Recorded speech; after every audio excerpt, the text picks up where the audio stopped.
ನಮಸ್ಕಾರ.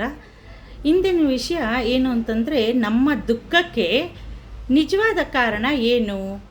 ಅದು ಹೇಗೆ ಅಂತಂದರೆ, ನಮ್ಮ ಜೀವನದಲ್ಲಿ ದುಃಖ ಬಂದಾಗ ನಾವು ಪರಿಸ್ಥಿತಿಯನ್ನು, ಜನರನ್ನು ಅಥವಾ ಅದೃಷ್ಟವನ್ನು ದೂಷಿಸ್ತಾ ಇರ್ತೀವಿ.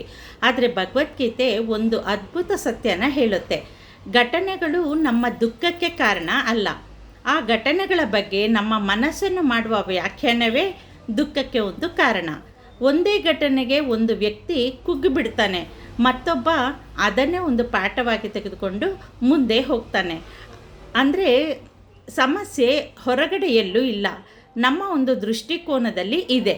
ಆದ್ದರಿಂದ ಪ್ರತಿದಿನ ನಿಮ್ಮನ್ನೇ ನೀವು ಕೇಳ್ಕೊಳ್ಳಿ, ನಾನು ಪರಿಸ್ಥಿತಿಯನ್ನು ಬದಲಾಯಿಸೋದಕ್ಕೆ ಪ್ರಯತ್ನಿಸುತ್ತಿದ್ದೇನಾ ಅಥವಾ ನನ್ನ ಮನಸ್ಸನ್ನು ಬದಲಾಯಿಸೋದಕ್ಕೆ ಪ್ರಯತ್ನಿಸ್ತಾ ಇದ್ದೀನಾ ಅಂತ.